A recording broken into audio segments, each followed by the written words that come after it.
Assalamualaikum warahmatullahi wabarakatuh. Perkenalkan diri, nama saya Arbian Aib Pritama dan NPM 215506113 dari kelas PSTC Universitas Lampung. Sini saya akan menjelaskan tentang rangkuman materi logika dari pertemuan 1 hingga pertemuan 7. Yang pertama itu adalah konsep dasar logika. Logika atau logik adalah ilmu yang membantu kita dalam berpikir dan menalar reasoning. Menalar artinya mencapai kesimpulan dari berbagai pernyataan. Argumen. Argumen adalah rangkaian pernyataan-pernyataan yang mempunyai ungkapan pernyataan penarikan kesimpulan atau inferensi. Argumen sendiri terdiri dari pernyataan-pernyataan yang terdiri atas dua kelompok, yaitu kelompok pernyataan sebelum kata jadi yang disebut premis atau hipotesa, dan pernyataan setelah kata jadi yang disebut konklusi atau kesimpulan. Kemudian ada proposisi. Logika didasarkan pada hubungan antara kalimat pernyataan atau statement. Hanya kalimat yang bernilai benar atau salah saja yang menjadi tinjauan proposisi. Proposisi adalah pernyataan yang bernilai benar atau true, atau salah atau false, tetapi tidak keduanya. Kemudian ada perangkai logika yang terdiri dari simbol, dibaca apa, dan arti apa bisa disimak pada gambar berikut. Sudah, kita lanjut. Contoh soal. Saya kuliah di Universitas Lampung. Saya kuliah di Universitas Lampung. Apakah ini sebuah pernyataan? Apakah ini sebuah proposisi? Apakah ini nilai kebenaran dari proposisi ini? Dan jawabannya, apakah ini sebuah pernyataan?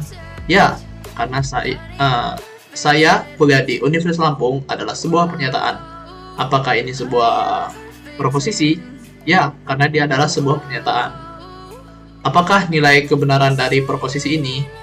Benar, nilainya benar karena saya memang kuliah di Universitas Lampung.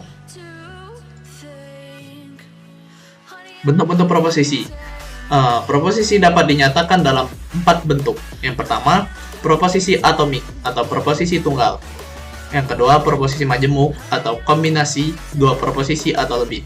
Yang ketiga, implikasi atau proposisi bersyarat. Jika P, maka Q. Yang keempat ada biimplikasi atau proposisi bikondisional. P, jika dan hanya jika Q. Tabel kebenaran atau truth table adalah salah satu perangkat yang dapat digunakan untuk menentukan nilai kebenaran proposisi majemuk. Jumlah baris tabel kebenaran tergantung dari banyaknya proposisi tunggal yang terdapat pada proposisi majemuk. Jika terdapat n proposisi tunggal pada proposisi majemuk, maka jumlah baris tabel kebenaran adalah 2n. Ini salah satu contoh tabel kebenaran, bisa dilihat. Kemudian ada contoh soal. Buktikan pernyataan berikut ini menggunakan tabel kebenaran. Saya pergi mencuci dan membeli sabun. Saya pergi mencuci untuk membeli sabun. Ini sebuah pernyataannya. Kita contohkan pada P. P-nya adalah saya pergi mencuci, dan Q-nya saya membeli sabun. Untuk tabel kebenarannya, yaitu sudah tersedia P, Q, dan P dan Q. Untuk penyelesaiannya, untuk P dan Q terdapat ketetapan, sudah ada ketetapannya masing-masing. Untuk P sendiri, T atau true, true, false, false. Kemudian untuk Q itu ketetapannya true, false, true, false. Kemudian untuk P dan Q adalah untuk true ketemu true, maka hasilnya akan true. True ketemu false, maka hasilnya akan false. False ketemu true, maka hasilnya akan false. Begitu juga false ketemu false, maka hasilnya akan true. Kemudian ada validitas argumen. Argumen valid jika implikasi dari premis-premis terhadap konklusinya merupakan suatu tautologi. Jika semua hipotesa benar, maka kesimpulannya juga benar.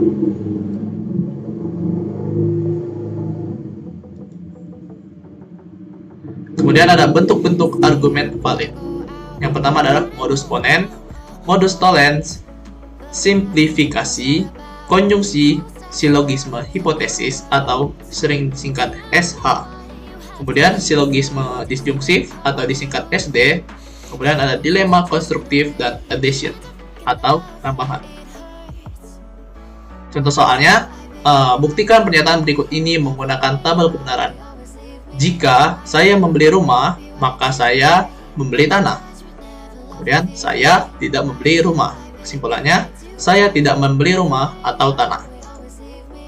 Kemudian, di sini sudah tertera jika saya membeli rumah, maka saya membeli tanah. Saya tidak membeli tanah. Kemudian kesimpulannya adalah saya tidak membeli rumah atau tanah.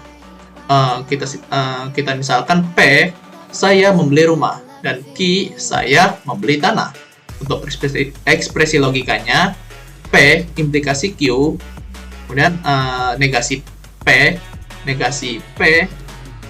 atau negasi Q, maka kesimpulannya ini saya tidak membeli rumah atau tanah, maka akan dibuat dalam kurung P implikasi Q dan negasi P, maka negasi P atau negasi Q. Untuk tabel kebenarannya juga sudah dibuat. Untuk P dan Q sendiri sudah mempunyai ketetapannya masing-masing. Seperti biasa untuk P, true, false, false. Untuk Q, true, false. Dan untuk penyelesaiannya, negasi P adalah kebalikan dari P.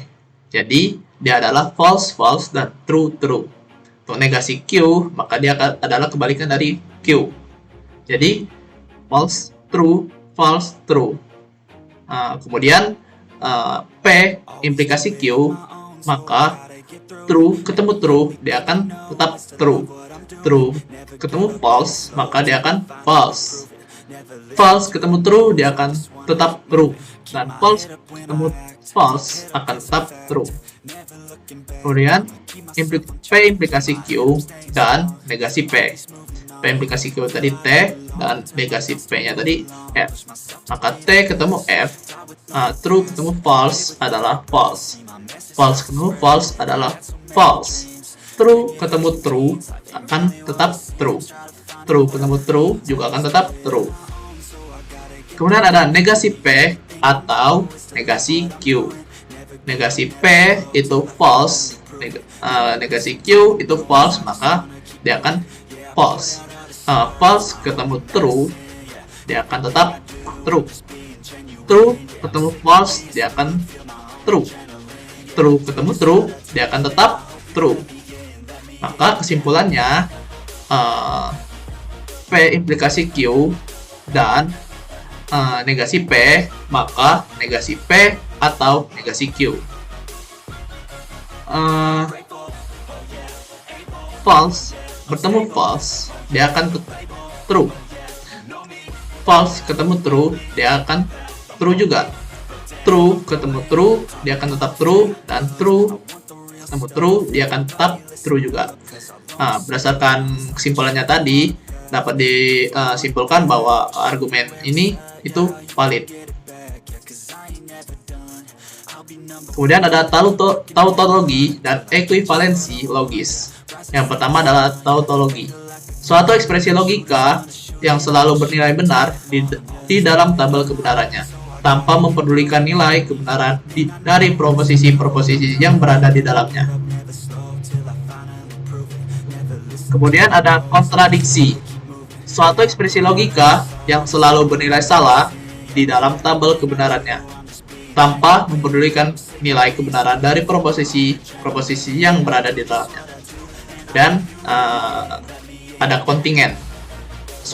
Kontingen adalah suatu ekspresi logika yang selalu bernilai benar dan salah di dalam tabel kebenarannya, tanpa mempedulikan nilai kebenaran dari proposisi-proposisi yang berada di dalamnya. Contoh soal, buktikan bahwa pernyataan berikut ini tautologi. A dan B, maka A.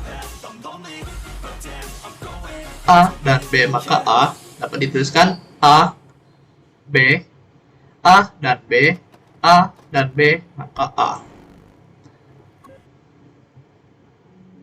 A dan B itu sudah punya ketepatan masing-masing, yaitu untuk A true, true, false, false, dan B true, false, true, false. Untuk penyelesaiannya dapat diketahui bahwa A dan B ini jika true ketemu true, dia akan tetap true. True false, dia akan false. False true, tetap false. Maka false false juga akan tetap false. Maka A dan B implikasi A, jadi A dan B itu true, maka A ini true bertemu true akan dapat true. True ketemu false juga akan tetap true. False ketemu false, dia akan tetap true. Dan false ketemu false lagi, dia akan tetap true. Ini kesimpulannya adalah tautologi. Ekuivalensi logis. Ekuivalensi logis jika urutan T atau true dan F atau false pada tabel kebenaran harus tetap pada urutan yang sama, atau jika kedua proposisinya tersebut mempunyai tabel kebenaran yang identik. Contoh soalnya, membuktikan bahwa argumen berikut ini valid. Ana sangat baik hati dan murah senyum.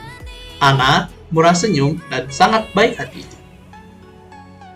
Kita misalkan P-nya adalah sangat baik hati dan Q-nya adalah murah senyum. Maka ekspresi logikanya yang pertama P dan Q, yang kedua adalah Q dan P.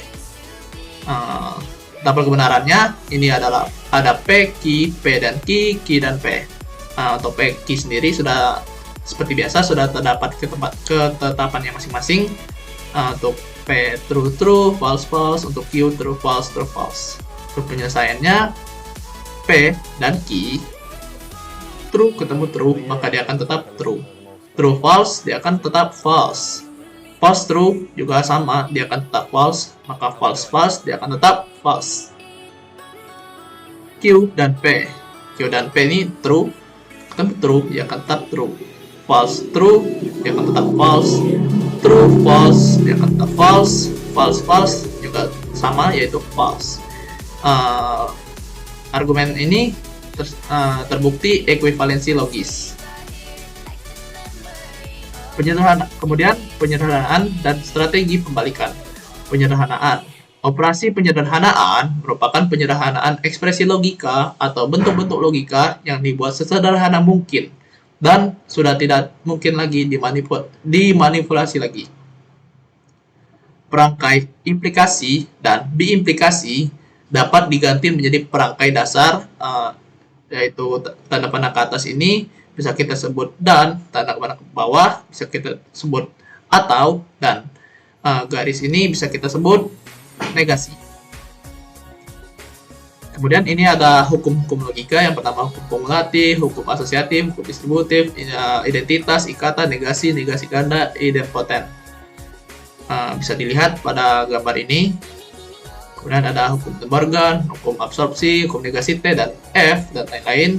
Bisa dilihat juga pada gambar di sini. Kemudian adalah strategi pembalikan. Strategi pembalikan digunakan untuk membuktikan validitas suatu ekspresi logika untuk argumen dan untuk memastikan nilai-nilai premis benar yang harus diikuti oleh kesimpulan yang benar. Teknik ini mirip dengan penyederhanaan, tapi penyederhanaannya terletak pada kesimpulan argumen yang harus disalahkan dengan cara dinegasikan atau diberi nilai false. Untuk contoh soalnya, sederhanakan bentuk berikut. Negasi P dalam kurung P dan negasi P. Untuk penyelesaiannya, negasi dalam kurung P dan negasi P itu kita bisa sederhanakan dengan cara hukum De Morgan. Jadi negasi P akan berubah jadi bentuknya dari dan jadi atau, kemudian menambahkan dua negasi pada P ini. Kemudian hukum De Morgan ini bisa kita sederhanakan lagi dengan hukum double negasi. Maka hasilnya akan negasi P atau P. Karena hukum double negasi di sini kita hapus dan tidak ada lagi double negasi di P ini. Kemudian hasilnya adalah 1. Maka ini disebut tautologi. Kemudian materi terakhir adalah tableau semantik. Tableau semantik adalah bentuk-bentuk proposisi yang dibangun berdasarkan aturan tertentu, yang biasanya berbentuk pohon terbalik dan cabang-cabang dan ranting yang relevan. Dalam strategi pembalikan, jika diketahui premis bernilai true atau T, dapat dan disimpulkan bernilai false atau F. Jika hal itu bisa dibuktikan, maka argumen tersebut tidak valid. Di sini ada contoh soal, buktikan dengan tableau semantik. P atau negasi Q. P dan negasi R. R implikasi P. Sini penjelasannya, P atau negasi Q, P dan negasi R, R implikasi P. P di sini bisa kita cabangkan menjadi negasi R dan P menggunakan 3/3. Kemudian bisa kita cabangkan lagi jadi P dan P menggunakan 1/2. Kemudian bisa cabangkan lagi negasi R menjadi negasi R. Kemudian negasi R ini bisa kita cabangkan lagi menggunakan 2/1 yang akan menghasilkan P negasi Q. Maka dia akan gerbangnya akan terbuka. Jika gerbangnya terbuka, maka dia akan dinyatakan valid. Jika misalnya gerbangnya tertutup, maka kesimpulannya tidak valid. Mungkin sekian dari saya. Terima kasih telah menonton video ini. Demikianlah penjelasan singkat materi tentang logika dari pertemuan 1 sampai 7 saya. Saya minta maaf jika ada kesalahan. Saya akhiri. Wassalamualaikum warahmatullahi wabarakatuh.